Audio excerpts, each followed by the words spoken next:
ಶ್ರೀ ವಿದ್ಯಾಸಮುದ್ರ ತೀರ್ಥ ಪ್ರೌಢಶಾಲೆ ಕಿದಿಯೂರು ವಿದ್ಯಾಸಂಸ್ಥೆಗೆ 50 ಸಂವತ್ಸರ ತುಂಬಿದ ಈ ಸಂದರ್ಭದಲ್ಲಿ ತಾರೀಕು 8ರಿಂದ ಆರಂಭವಾಗಿ 10/2/2019 ಸುವರ್ಣ ಸಂಭ್ರಮ ಕಾರ್ಯಕ್ರಮ ಅದ್ಧೂರಿಯಾಗಿ ನಡೀತಾ ಇದೆ.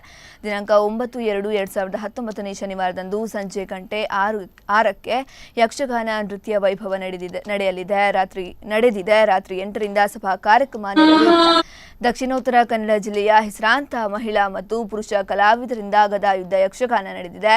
ಇನ್ನು ಅದೇ ರೀತಿ ಇಂದು ಪ್ರತಿಭಾವಂತ ಮತ್ತು ಸಾಧಕ ಹಳೆ ವಿದ್ಯಾರ್ಥಿಗಳಿಗೆ ಸನ್ಮಾನ ಕಾರ್ಯಕ್ರಮ ನಡೆಯಲಿದೆ. ಪ್ರಸ್ತುತ ಸೇವೆ ಸಲ್ಲಿಸುತ್ತಿರುವ ಉಭಯ ಶಾಲಾ ಶಿಕ್ಷಕರಿಗೆ ಗುರು ವಂದನೆ ಕಾರ್ಯಕ್ರಮ ನಡೆಯಲಿದೆ. ರಾತ್ರಿ ಗಂಟೆ 8:30ರಿಂದ ಯಕ್ಷ ನೃತ್ಯ ರೂಪಕ ಪುಣ್ಯಕೋಟಿ ನಡೆಯಲಿದೆ.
ಆಗಿರುವಂತಹ ಸದಾನಂದ ಕರ್ಕೆಯವರಿಗೆ ಹಳೆ ವಿದ್ಯಾರ್ಥಿ ಸುವರ್ಣ ಸಮಿತಿಯ ಉಪಾಧ್ಯಕ್ಷರಾಗಿರುವಂತಹ ಪ್ರಕಾಶ್ ಶೆಣೆಯವರು ದಯವಿಟ್ಟು ಪ್ರಕಾಶ್ ಶೆಣೆಯವರು ವೇದಿಕೆ ಆಗಮಿಸಿ ಸದಾನಂದ ಕರ್ಕೆಯವರಿಗೆ ಪುಷ್ಪಗುಚ್ಛವನ್ನು ನೀಡಿ ಗೌರವಿಸುವ ವಿನಂತಿಯನ್ನು ಮಾಡಿಕೊಳ್ತಾ ಇದ್ದೇವೆ.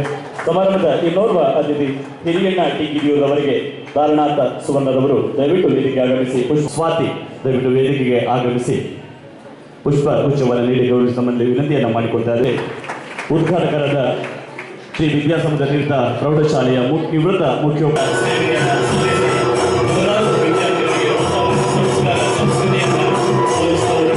ಹಲವಾರು ಉತ್ತಮ ವಿದ್ಯಾರ್ಥಿಗಳನ್ನ ಈ ಸಮಾಜಕ್ಕೆ ಶ್ರೀಯುತ ಕೆ.ಎಸ್. ಗೋಪಾಲಕೃಷ್ಣ ಭಟ್ ನಿವೃತ್ತ ಮುಖ್ಯೋಪಾಧ್ಯಾಯರು ಈ ವಿದ್ಯಾರ್ಥಿ ಹಳೆ ವಿದ್ಯಾರ್ಥಿ ಸಂಘವನ್ನು ಉದ್ಘಾಟಿಸಿದ್ದಾರೆ. ಹಾಗೆ ಈ ಸಮಾರಂಭದ ಅಧ್ಯಕ್ಷರಾಗಿರುವಂತಹ ಶ್ರೀ ಭರತ್ ಶೆಟ್ಟಿ ಬಲ್ವಾಡಿಯವರು ಸಹ ದೀಪ ಅಲಂಕಾರವನ್ನು ಮಾಡ್ತಾ ಇದ್ದಾರೆ. ಇನ್ನೋರ್ವ ಅತಿಥಿ ಹಿರಿಯ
ದಿನಾಂಕ 10/2/2019 ನಮ್ಮ ಸಂಸ್ಥೆಯ ವಿದ್ಯಾರ್ಥಿಯಾದ ಕಂಪನಗೌಡ ವಿಜ್ಞಾನ ಕ್ಷೇತ್ರದಲ್ಲಿ ಮಾಡಿರುವ ಅಸಾಧಾರಣ ಸಾಧನೆಗಾಗಿ ಕರ್ನಾಟಕ ರಾಜ್ಯದ ಗೌರವಾನ್ವಿತ ರಾಜ್ಯಪಾಲರಾದ ಶ್ರೀ ವಾಜುಭಾಯಿ ರುಡಾಬಾಯಿ ವಾಲಾ ಇವರಿಂದ ಗೌರವ ಪುರಸ್ಕಾರವನ್ನು ಪಡೆದಿರುವುದು ವಿದ್ಯಾರ್ಥಿಯಾದ ಕೆ.ಜೆ. ದೀಕ್ಷಾ ಇವರಿಗೆ ಉಡುಪಿ ಮಹಿಳಾ ಮತ್ತು ಮಕ್ಕಳ ಅಭಿವೃದ್ಧಿ ಇಲಾಖೆ ಸಾಂಸ್ಕೃತಿಕ ಕ್ಷೇತ್ರದಲ್ಲಿ ಮಾಡಿರುವ ಅಸಾಧಾರಣ ಸಾಧನೆಗಾಗಿ ಜಿಲ್ಲಾ ಮಟ್ಟದ ಪ್ರಶಸ್ತಿ ಬಂದಿರುವ ನಮ್ಮ ಸಂಸ್ಥೆ ಮತ್ತು ಊರಿಗೆ ಅಭಿಮಾನದ ಸಂಗತಿ. ಇವರು ಭವಿಷ್ಯದಲ್ಲಿ ಇನ್ನೂ ಹೆಚ್ಚಿನ ಸಾಧನೆ ಮಾಡುವಂತಾಗಲಿ ಎನ್ನುವ ಹಾರೈಕೆಯೊಂದಿಗೆ ಈ ಸುವರ್ಣ ಮಹೋತ್ಸವದ ಸಂದರ್ಭದಲ್ಲಿ ಗಣ್ಯರ ಉಪಸ್ಥಿತಿಯಲ್ಲಿ ಇವರನ್ನು ಗೌರವಿಸುತ್ತಿದ್ದೇವೆ. Shri Shri Vidyavallabha Swamiji, Shri Panduru Math Udupi, Nadoja doctor Shrishankar family trust Ambalpadi, Shri K. Udayakumar Shetty ಅಧ್ಯಕ್ಷರು. ಅವರೊಂದು ಸುವರ್ಣ ಸಂಭ್ರಮಕ್ಕೆ ಶುಭ ಗೌರವವನ್ನು ಗಮನವನ್ನು ಬಂದಿದ್ದಾರೆ. ಕನ್ನಡದ ನಾಡಿನಲ್ಲಿ ತುಳುನಾಡ ಸಿರಿಯಲ್ಲಿ ಕಡಲಂಚಿನ ಕೃಷಿ ಭೂಮಿಯಲ್ಲಿ ಅಕ್ಷರ ದಾಸೋಹದ ಜ್ಯೋತಿಯು ಬೆಳಗಿದ್ದರಿಂದ ಹಸಿವು ದೂರಾಯಿತು, ಮನವು ಸಂತೋಷಗೊಂಡಿತು, ವಿದ್ಯೆಯಲ್ಲಿ ಬಲವಿದೆ ಎಂದು ಸಾರಿ ಸಾರಿ ನುಡಿಯಿತು. ವಿಶ್ವ ವ್ಯಾಪಕವಾಯಿತು ಕಿಡಿಯೂರು ಶಾಲೆ, ಮನೆಯದಿರು ಶಾಲೆಯ ಸವಿನೆನಪು ಎಂದು ಅಂದು ಬೆಳಗಿನ ಜ್ಯೋತಿಗೆ ಇಂದು ಚಿನ್ನದ ರಥವೇರಿದ ಸಂಭ್ರಮ. ಮುಂದೆ ಸೂರ್ಯ ಚಂದ್ರರ ಕಾಲದಲ್ಲಿ ವಿಶ್ವವ್ಯಾಪಿಯಾಗಿ ಬೆಳಗಲಿ. ನಮ್ಮ ಶಾಲೆಯ ಸುವರ್ಣ ಮಹೋತ್ಸವ ಸಂಭ್ರಮ ಹೆಸರು ಕೇಳಿದಂಗೆ ನನಗೆ ಸಂತೋಷ ಆಯ್ತು. ಯಾಕಂತ ಹೇಳಿದ್ರೆ ನಾನು ಈ ಶಾಲೆಯಲ್ಲಿ ಕಲಿತು ಇವತ್ತು ನನಗೆ ಇಲ್ಲಿ ಕರೆಸಿ ಯಾವುದೋ ರಾಯಚೂರಿನಲ್ಲಿ ನಿಮ್ಗೆ ಗೊತ್ತಿದೆಯೋ ಇಲ್ಲಿಂದ 500 ಕಿಲೋಮೀಟರ್ ದೂರ ಅಲ್ಲಿಂದ ನನಗೆ ಇಲ್ಲಿ ಕರೆಸಿ ಈ ರೀತಿಯ ಒಂದು ಸನ್ಮಾನ ಕಾರ್ಯಕ್ರಮವನ್ನು ಏರ್ಪಡಿಸಿ ನನ್ನನ್ನು ಕರೆಸಿದ್ದಕ್ಕೆ ನನಗೆ ಅವತ್ತು ಮೇಡಮ್ ಕಾಲ್ ಮಾಡಿದಾಗ ತುಂಬ ಖುಷಿ ಆಯಿತು. ಅದೇ ರೀತಿ ಈ ರೀತಿ ಇಂಥ ಒಂದು ವೇದಿಕೆಯಲ್ಲಿ ನನಗೆ ಒಂದೆರಡು ಮಾತಾಡಲಿಕ್ಕೆ ಅವಕಾಶ ಮಾಡಿಕೊಟ್ಟಂತ ಎಲ್ಲರಿಗೂ ಮೊದಲನೇದಾಗಿ ವಂದಿಸುತ್ತಾ, ನಾನು ಫಸ್ಟ್ 8th ಸೇರಿದ್ದು ಒಂದು ನಾನು ಸೇರ್ಬೇಕಂತ ಹೇಳಿ ಬಂದದ್ದಲ್ಲ, ಆಕಸ್ಮಿಕವಾಗಿ ಈ ಶಾಲೆಗೆ ಸೇರಿದ್ದು. ಅದು ನನ್ನ ಸ್ನೇಹಿತರಿಂದಾಗಿ ಈ ಶಾಲೆಗೆ ಸೇರಿದ್ದು. ನಂತರ ಸೇರಿದ ನಂತರ ನನಗೆ ಫಸ್ಟ್ 8th ನನಗೆ ಯಾವುದೇ ರೀತಿಯ ಒಂದು ಚಟುವಟಿಕೆಗಳಲ್ಲಿ ಭಾಗವಹಿಸಿಲ್ಲ. ಯಾಕಂತ ಹೇಳಿದ್ರೆ ನನಗೆ ಮೊದಲನೇದಾಗಿ ಒಂದು ಲ್ಯಾಂಗ್ವೇಜ್ ಪ್ರಾಬ್ಲಮ್ ಇತ್ತು. ನೆಕ್ಸ್ಟ್ ಬರ್ತಾ ಅದು ಸಾಲ್ವ್ ಆಯಿತು. ಯಾಕಂತ ಹೇಳಿದ್ರೆ ನಾವು ಇಲ್ಲಿ ಎಲ್ಲ ಮಕ್ಕಳೊಟ್ಟಿಗೆ ಬರೀತಾ ಲ್ಯಾಂಗ್ವೇಜ್ ಎಲ್ಲ ಪ್ರಾಬ್ಲಮ್ ಸಾಲ್ವ್ ಆಯಿತು. ನೆಕ್ಸ್ಟ್ ನನಗೆ ಮೇಡಮ್ಗಳು ಮಾತಾಡೋದು ಸ್ವಲ್ಪ ಎಲ್ಲ ಪ್ರಾಬ್ಲಮ್ ಆಗ್ತಿದೆ. ಯಾಕಂತ ಹೇಳಿದ್ರೆ ನಾನು ಇಲ್ಲಿವರೆಗೂ ಹೈಸ್ಕೂಲ್ ಪ್ರೈಮರಿಯಲ್ಲಿ ಓದ್ತಿರ್ಬೇಕಾದ್ರೆ ನನಗೆ ಲೆಕ್ಚರ್ಸ್ ಈ ಟೀಚರ್ಸ್ಗಳೇ ಇರ್ತಿರ್ಲಿಲ್ಲ. ನನಗೆ 1-2 ಟೀಚರ್ಸ್ ನಮಗೆ ಎಲ್ಲ ಸಬ್ಜೆಕ್ಟ್ಗಳನ್ನ ಕವರ್ ಮಾಡೋದು. ಆ ರೀತಿಯಾಗಿ ನಮಗೆ ಲೆಕ್ಚರ್ಸ್ ಒಟ್ಟಿಗೆ ಅಥವಾ ಟೀಚರ್ಸ್ ಒಟ್ಟಿಗೆ ಅಷ್ಟೊಂದು ಸಂವಾದ ನಡೀತಾ ಇರಲಿಲ್ಲ ಈ ಪ್ರೈಮರಿಗೆಲ್ಲ. ಇಲ್ಲಿ ಬಂದಾಗ ಪ್ರತಿಯೊಂದು ಸಬ್ಜೆಕ್ಟ್ ಒಬ್ಬೊಬ್ಬರು ಟೀಚರ್ ಅಂತ ಹೇಳಿ ಕ್ಲಾಸಿಗೆ ಬರುವಾಗ ನನಗೆ ವಿಚಿತ್ರ ಅನಿಸ್ತದೆ. ಇಷ್ಟು ಜನ ಟೀಚರ್ ಒಬ್ಬೊಬ್ರು ಒಂದೊಂದು ಬೇಕಾದ್ರೆ 8ಕ್ಕೆ ಸುಮ್ಮನೆ ಎಲ್ಲರೂ ಒಂದೇ ಮಾಡ್ಬೋದಲ್ಲ ಅಂತೇಳಿ ಆ ರೀತಿ ನನ್ನ ಮನೋಭಾವ ಆಗೈತೆ. ಅದಾದ ನಂತರ ಗೊತ್ತಾಯಿತು ಒಂದೊಂದು ವಿಷಯಕ್ಕೆ ಒಬ್ಬೊಬ್ರು ಇದ್ರೇನೆ ನಮಗೆ ಒಳ್ಳೆ ರೀತಿ ಮಾರ್ಗದರ್ಶನ, ಆ ವಿಷಯದಲ್ಲಿ ಒಳ್ಳೆ ರೀತಿಯ ವಿಷಯ ಗ್ರಹಣ ನಮಗೆ ಸಾಧ್ಯ ಆಗ್ತದೆ ಅಂತೇಳಿ ಗೊತ್ತಾಗಿದ್ದು. ಕಮಿಟಿಯ ಅಧ್ಯಕ್ಷರು ಹಾಗೂ ಸುವರ್ಣ ಮಹೋತ್ಸವದ ಅಧ್ಯಕ್ಷರಾದ ಉದಯಕುಮಾರ್ ಶೆಟ್ಟಿ ಅವರೇ, ಉದ್ಘಾಟಕರಾದ ನನ್ನ ಗುರುಗಳೇ, ವೇದಿಕೆಯ ಮೇಲೆ ಇರುವ ಎಲ್ಲ ಗಣ್ಯರೇ, ವೇದಿಕೆಯ ಮುಂಭಾಗದಲ್ಲಿ ಆಸೀನರಾಗಿರುವ ಎಲ್ಲ ಆತ್ಮೀಯರೇ, ನಿಜವಾಗಿಯೂ ಬಹಳಷ್ಟು ಸಂಭ್ರಮದ ದಿನ ಇವತ್ತು, ಬಹಳಷ್ಟು ಸಂತೋಷದ ದಿನ. ಆಮೇಲೆ ನಮ್ಮ ಎಲ್ಲ ಗುರುಗಳು ನಿನ್ನೆ ನಮ್ಮ ಉದಯನಿಗೆ ಇವತ್ತು ಬೆಳಿಗ್ಗೆ ನಾನು ಕೇಳಿದೆ ನಿಮಗೆ, ನಾನು ಮತ್ತೆ ಭರತ್ ಒಟ್ಟಾಗಿ ಬಜೆಯನ್ನು ಮೆಕ್ಸಿದಂತ ನಮ್ಮ ಗುರುಗಳನ್ನು ಬಹಳಷ್ಟು ನಿನ್ನೆ ಅವರು ಬಹಳಷ್ಟು ಒಳ್ಳೆ ರೀತಿಯಲ್ಲಿ ಪರಿಚಯಿಸಿದ್ದಾರೆ.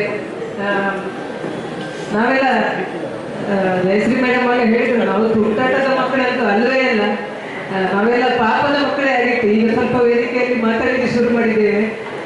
ಭರತ್ ಮತ್ತೆ ನನ್ನ ಹತ್ರ ಅವರನ್ನು ಹೇಳಿದ್ರು, ಸ್ವಲ್ಪ ತುಂಟಾಟದ ಮಕ್ಕಳು, ಭರತ್ ತುಂಬ ಪಾಪ ಅಂತ ಹೇಳಿದ್ರು. ಅವ್ರು ನನ್ನನ್ನು ನೋಡಿಲ್ವೋ ಏನೋ, ಅಂದಾಜಾಗಿಲ್ವೋ ಏನೋ, ನನ್ನ ನೀರಿಂದ ಪ್ರಾರಂಭವಾಗಿ ನಾವು 7 ಜನ ಇಲ್ಲಿ ಕಲ್ತಿದ್ದೇವೆ ಮಕ್ಕಳು, 7 ಜನ ಕೂಡ ಪಾಪದವರೇ. ನಾನು ಇನ್ನೊಂದು ವಿಷಯವನ್ನು ಇಲ್ಲಿ ಹೇಳಲಿಕ್ಕೆ ಇಷ್ಟಪಡ್ತೇನೆ. ನಮ್ಮ ಉದ್ಘಾಟಕರು ಒಂದು ಮಾತನ್ನು ಆಡಿದರು, ಬಹಳಷ್ಟು ಬಸ್ಸುಗಳು ಬೆಳಿಗ್ಗೆ ಇಲ್ಲಿ ಬೇರೆ ಬೇರೆ ಶಾಲೆಯ ಬಸ್ಸುಗಳು ಬರ್ತವೆ ಅಂತ. ಖಂಡಿತ ಅದನ್ನು ನಾನು ಕೂಡ ಹೋಗ್ತೇನೆ. ಆದರೆ ಆ ಟೈಮಲ್ಲಿ 450 ಮಕ್ಕಳು ಮಿಕ್ಕಿ ಇದ್ರಂತ ಹೇಳಿದ್ರು. ಅಲ್ಲಿ ಈಶ್ವರ, ಇಲ್ಲಿ ವಿಷ್ಣು, ಮಧ್ಯದಲ್ಲಿ ಸರಸ್ವತಿ ಬ್ರಹ್ಮರಿದ್ರು. ಅವರಿಬ್ಬರ ಸಹಕಾರದೊಂದಿಗೆ ಇಲ್ಲಿ ಬ್ರಹ್ಮಸ್ಥಾನದ ಸಮೀಪದಲ್ಲಿರುವಂತಹ ಈ ಸರಸ್ವತಿ ಮಂದಿರದಲ್ಲಿ ಜ್ಞಾನ ಜ್ಯೋತಿ ಬೆಳಗುತ್ತಾ ಇದೆ. ಅದನ್ನು ನೋಡುವಂತಹ ಭಾಗ್ಯ ನನಗೆ ಬಂದಿದೆ. ಇನ್ನು ನಾನು ನನ್ನ ಶಿಷ್ಯ ಗುಂಡುಬಿ ಅಮೀನರು ಮಾಡಿದಂತಹ ಸ್ವಾಗತ ಭಾಷಣವೇ ನನ್ನ ವಿದ್ಯಾರ್ಥಿ ಅಷ್ಟು ಚೆನ್ನಾಗಿ ಭಾಷಣವನ್ನು ಮಾಡ್ತಾರೆ ಅದು ನನಗೆ ಹೆಮ್ಮೆಯ ವಿಷಯ. ನನಗೂ ಅಷ್ಟು ಒಳ್ಳೆಯದಾಗಿ ಮಾಡ್ತಾರೆ. ಎಲ್ಲ ಹಳೆ ವಿದ್ಯಾರ್ಥಿಗಳು ಇಲ್ಲಿ ಸಂಘವನ್ನು ರಚಿಸಿದ್ದೀರಿ. ಯಾಕೆ? ಸಂಘೆ ಶಕ್ತಿ ಕಲವು ಯುಗೇ. ಕಲಿಯುಗದಲ್ಲಿ ಬಿಡಿ ಬಿಡಿಯಾಗಿ ಇದ್ರೆ ಶಕ್ತಿ ಇಲ್ಲ.